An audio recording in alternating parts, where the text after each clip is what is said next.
Hello friends, in this lecture we will discuss about Stoker overfeed Stoker principle. What is Stoker? Stoker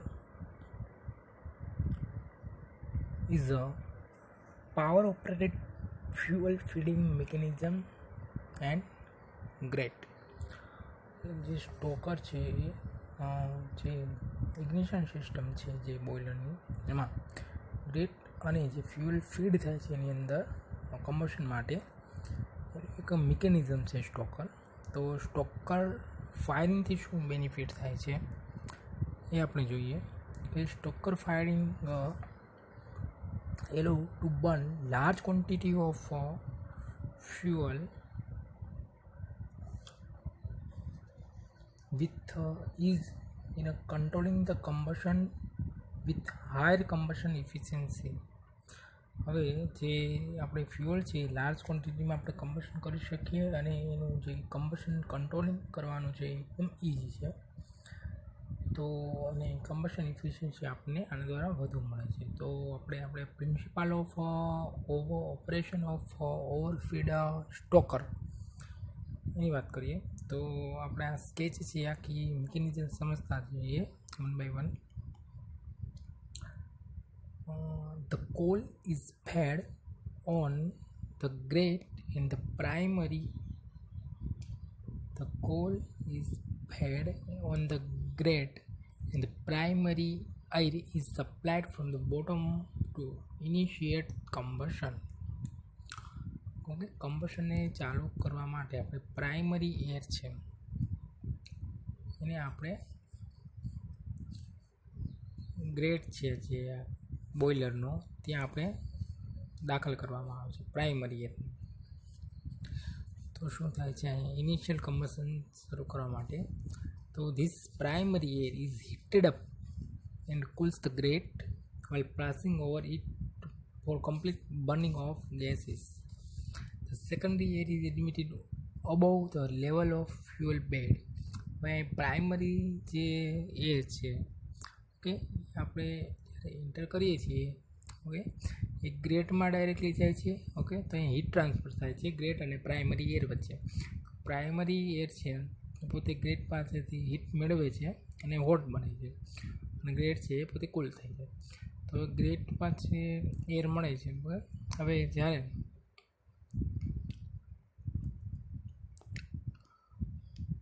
and for complete burning of gases અને ગેસના burning માટે utilize થાય છે. હવે secondary air admitted above the level of fuel bed. Secondary air છે આપણે અહીંયા જે બેડનું અપર લેવલ છે કોલ પાસે ત્યાં આપણે દાખલ કરવામાં આવે છે એમને સેકન્ડરી એરને.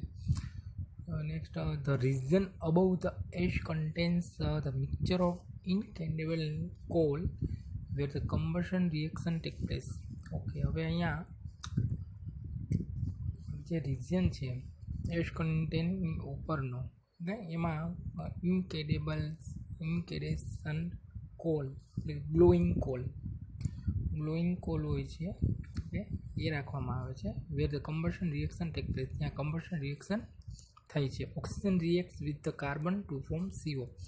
ઓક્સિજન કાર્બન સાથે રિએક્ટ કરીને કાર્બન મોનોક્સાઇડ બનાવે છે. એટલે અહીંયા આ સેક્શનમાં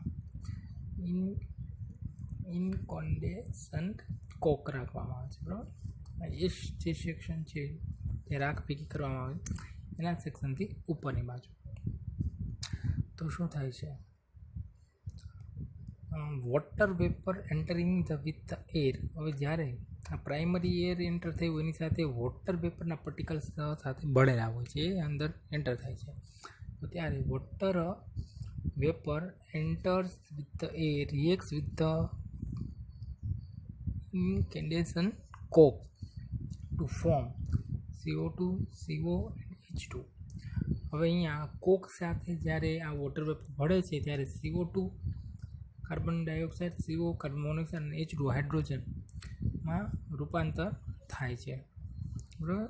જ્યારે આ એરના વોટર વેપર છે એ કોક સાથે ભળે ત્યારે. હવે નેક્સ્ટ છે તો upon further travel through the incandescent region, the sum of this CO2 reacts with the coke to form CO. ફરી પાછું જે કાર્બન ડાયોક્સાઇડ છે એ ત્યાં કોક સાથે ફરી રિએક્શન કરીને કાર્બન મોનોક્સાઇડમાં ટ્રાન્સફર થાય છે. The gases leaving the incandescent region consist of nitrogen of a carbon monoxide, carbon dioxide, hydrogen and no oxygen is present. હવે અહીંયા જ્યારે ઇનકેન્ડેસન્ટ રિજનને છોડીને જ્યારે એર આગળ જાય છે, ગેસીસ જ્યારે આગળ જાય છે ત્યારે એમાં ઓક્સિજન હોતો નથી. બરાબર.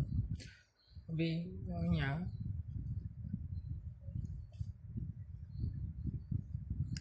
raw coal is continuously supplied on the surface of the bed. હવે અહીંયા જે કોલ છે આપણો એને દાખલ કરવામાં આવે છે સરફેસ ઓફ બેડ ઉપર. It loses the volatile matter by distillation. હવે એ પોતે વોલેટાઇલ મેટર છે એ પોતે લોસ કરે છે બાય ડિસ્ટિલેશન મેથડથી.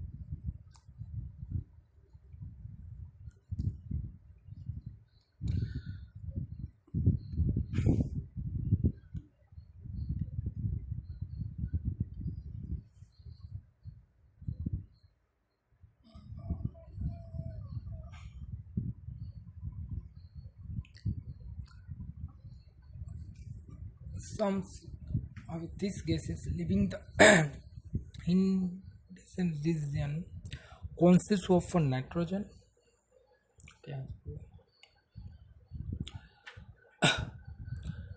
હવે આપણે જોઈએ it loses volatile matter by distillation. હવે એ કોલ છે એ પોતે વોલેટાઇલ મેટરને રિમૂવ કરે છે by ડિસ્ટિલેશનથી.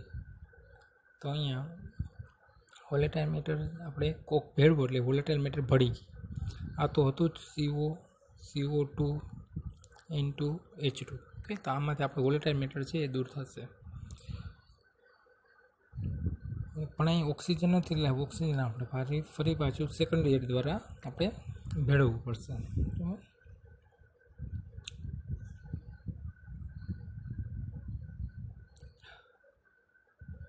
Heat required for distillation and burning of coal comes from the burning of incandescent coal below the fresh fuel.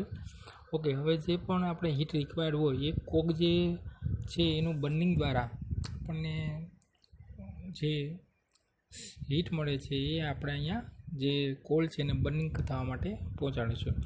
Hot gas is diffusing through the surface of bed by radiation from flames and hot gases. જે hot gases થાય છે એના દ્વારા અને radiation દ્વારા આપણે call સુધી આપણે હીટને પહોંચાડીએ છીએ. The ignition zone lies directly below the raw fuel undergoes distillation.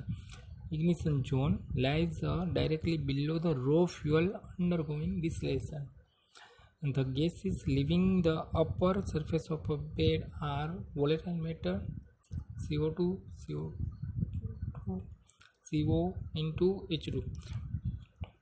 To burn combustion gases, the secondary air is supplied above the raw fuel at a high speed to create turbulence.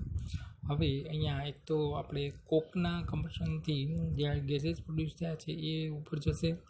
Okay, એ છે કોલને ignite કરશે, એના દ્વારા જે gases પણ થાય હવે એના combustion માટે સેકન્ડરી એરને ત્યાં મોકલવામાં આવશે રો ફ્યુલ પાસે એકદમ હાઈ સ્પીડે. અને ત્યાં જે એર છે એક ટર્બ્યુલન્સ જેવું પ્રોડ્યુસ કરશે. It helps in completely combustion at a rapid speed. આને લીધે એકદમ કમ્બશન છે